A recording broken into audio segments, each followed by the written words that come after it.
Howdy folks, this is OK-GUNRUNNERS here, and just want to do a little bit of a video on a Altoids Survival Tin that I put together a couple years ago. I was selling these and just ran out of supplies and didn't continue them, and I was never quite satisfied with the quality of them. I definitely think they include some items that others did not, and for the price point, they were fairly reasonable. But anyway, I thought I'd just go ahead and open this up and kind of give a description of the contents in here. I just recently purchased some other supplies, and so I think I'm going to start reproducing these with some better quality items in them and try and reflect a decent price point on them again. But I thought it'd be interesting to go ahead and do a little unpackaging of this. So I do keep two zip ties on it just to kind of help keep the tin closed on it. And then, of course, we do have some electrical tape around it for the waterproofing of the tin itself. Dimensions on this are a standard Altoids tin. These are just the blank versions of them. So we'll get this unwrapped. They do stay pretty watertight. I have had this in the weather elements before, and they do stay dry with the electrical tape around it. So,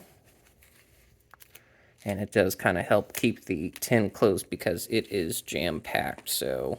But as far as electrical tape, it has been taken on and off before, but I'd say there's probably around 2 feet of electrical tape on the outside of the tin. And so let's go ahead and open this and kind of get into the contents. I remember most of what's in here. Some of it, I couldn't tell you what all is in here. So first item is going to be some braided fishing wire.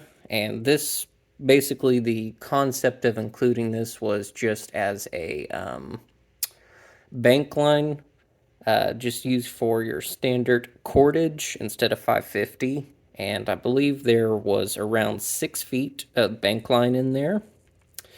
And then here we've got some small gauge wire, which could be used as a snare wire itself.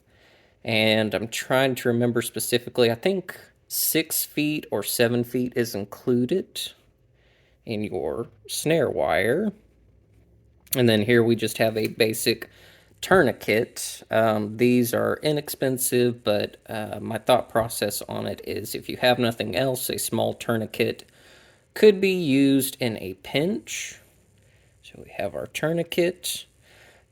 Super glue. Super glue has a multitude of uses, can be used for first aid, for patching equipment, and things of that nature. So super glue was included in the Altoids tin. And then here we have a Nanolight. This one in particular, these are nice. They are very small and compact. I want to think the lumens on these is 15 lumens, 10 or 15 on the Nanolight stream. They're nice. I'm thinking of upgrading to a larger flashlight in these, and one that just uses a single AAA battery.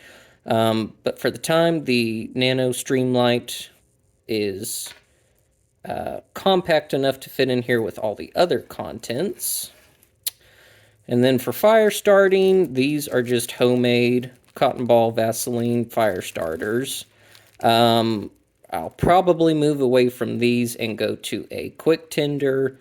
They are more expensive, however, they are easier. Instead of having to make your own, you can just purchase them and include them in the pack, and they are more compact than these are, which you can smush these down and make them more compact. But anyway, you've got fire starting capability here.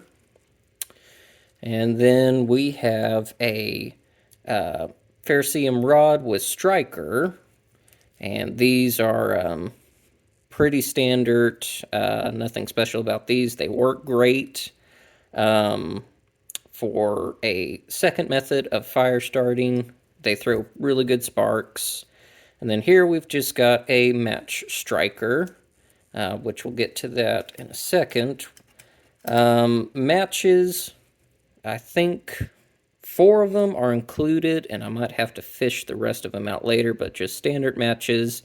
They are not weatherproof matches nor stormproof matches, which I think we will end up upgrading the matches to the stormproof matches.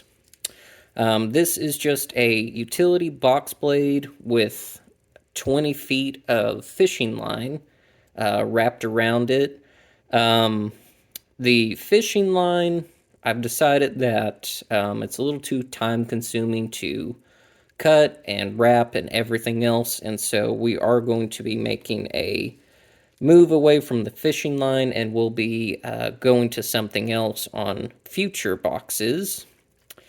For signaling, we just have a small, I believe it's a 1.5 inch diameter mirror itself for signaling. And then, of course, we have a whistle. A whistle is something that I really wanted to invest some money in on something that was of higher quality. And this one was the best one that I could find for a decent price point. And it gets really loud. I won't test it out. That's kind of annoying when people test those out. And then here we've just got a standard button compass. These are tricky to find that are of high quality. I know I ended up purchasing a large quantity of these, and about half of them work, and so I have to kind of skim through all of them and see which ones work and which don't. This one does work, and it does point in the correct directions. So we just have a button compass, and then for water storage, a lot of the tins that I came across did not include anything for water storage. And these are kind of interesting. These are just newspaper sleeves. And I've tested them out. They do retain water really well. There's no leaking involved in it. And you could fit quite a bit of water in there. I want to think it was over 1 liter of water in these. And so for water storage, these work really well. And then if you also wanted to slit a couple of,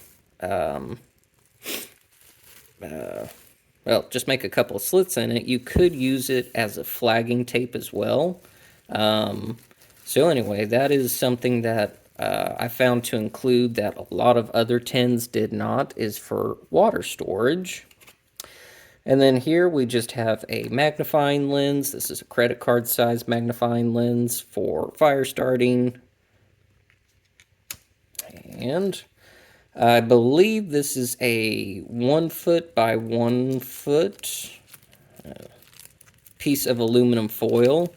And this is just a hobo stove for water purification. You can kind of form this into a bowl, and if you don't have any other means of water purification, this can be used. It can be used for signaling as well, although it's not as effective as the signal mirror or the polished tin itself, but in a pinch it could be used for signaling.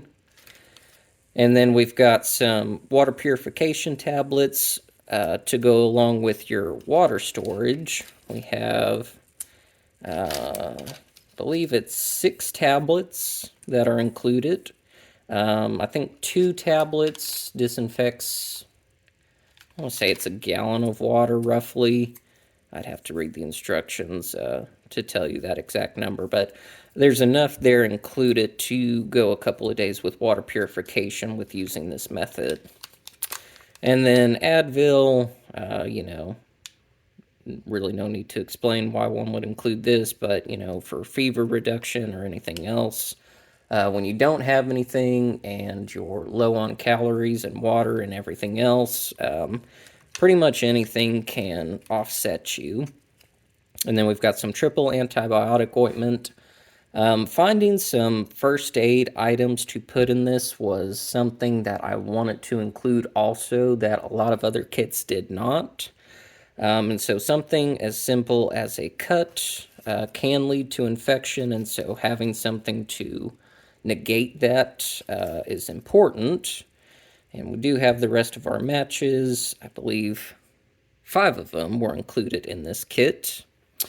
And then here we've just got a small, I believe it's a 2-inch glow stick, which I think we're going to move away from these. It does take up space, and, after further thought process, they don't really produce enough light to be useful. And as far as the time that they last, really can't be used as a marker or anything like that. So we probably will end up replacing this item with something else. And then here we've just got a couple of, I forget what you call these, twist ties. And these can be used also for flagging. The main purpose of these was for the water storage to be able to twist it closed for easier transportation. And so 3 of those are included.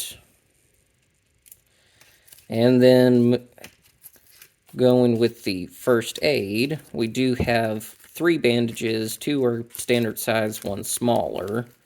It goes in the first aid. And then the last item, from what I can remember, is in here. See if I can get it out here. Is the tiny survival card. This one has seen quite a bit of weather, so I'll see if I can get it open. I would love to include these in the kits. When I was able to purchase these, they were around $17, I believe. But as time has gone on, things have gotten more expensive, and the last time I checked the prices on these, they were up to, I think it was $28 a piece, and so it's just not, I can't really justify spending $28 on an item that can be replaced, but this one is cool in just the factor that it is compact, it fits in here well, but it does come with fishing hooks, it comes with tweezers, it comes with spears, a button, and then spearheads, and different pins as well, and a saw. We are going to be moving away from this, and we're going to end up replacing it with just a standard pocket knife. A, to cut down on cost, and B, for just practicality. And we'll probably end up also including a wire saw instead of, this tiny saw, which, quite frankly, I can't think of an instance where an individual would need a saw like this. But nonetheless, we will probably end up including the wire saw itself as a replacement. So anyway, that is the unpacking of the Altoids Survival Tin. Final count on numbers, I'm trying to remember if it was around, I don't remember, 30 items or so when I was listing them. Let me know what y'all think. If this is a decent kit, what upgrades you think could be included in this. As far as some items that I'm thinking on replacing, or items that could be of better use, as far as the flashlight goes, I do like the Olight i3E EOS. It is a 90 lumen single AAA battery flashlight. It does take up more space, but it does produce more lumens, and the batteries are definitely easier to get. So as far as flashlights go, I'm thinking something of this nature to replace the NanoStream. And then for the fishing line and cordage, dental floss. This is 15 meters of dental floss, and dental floss is extremely hard to tear and break. And so this could end up replacing the bank line and the fishing line. It's compact, it's already rolled, and so I'm thinking we're probably going to make the move to that. And then, as stated earlier, we will be replacing the Vaseline cotton balls with the quick tender. I have plenty of those now on hand. And then as far as the knife goes, there are some different options. This one is just a Gerber. It's a very small, compact knife. It's a lockback feature one. This is where it gets a little difficult in finding a knife that is of good quality, but is not super expensive. This one retails for about $25 to my knowledge. So I don't think we can go with anything like that and keep the price reasonable like it was before. And then this one, I'm trying to remember what it's the, I believe it's the Schrader. I don't remember which one in particular. I've had this one for a while. But again, price point on this one is about $15. So anyway, let me know if you have any good suggestions on replaceable items. I know price point before when I was selling these, it was $25. And sometimes that included shipping, sometimes it did not. I think minus this, I had similar ones to these. They were just, you had to break them down and kind of fit everything in the tin itself. So, but everything included in that, I think my price point was $25. So, I'm hoping to be able to get that price point back to 25 and include some higher upgraded items that could be more useful and more practical. So anyway, let me know what y'all think down in the comments. What you think of the kit, if you think it's worth reinvesting in some inventory and starting this up. And if y'all would be interested on the channel, we'll probably start selling these again here in the next month once we start getting inventory back in of the items. So anyway, this is OK-GUNRUNNERS, and this was a review of the Spartan survival kits that I've been putting together on the Altoids. So thank you all for tuning in. Make sure to like, subscribe, and share this video.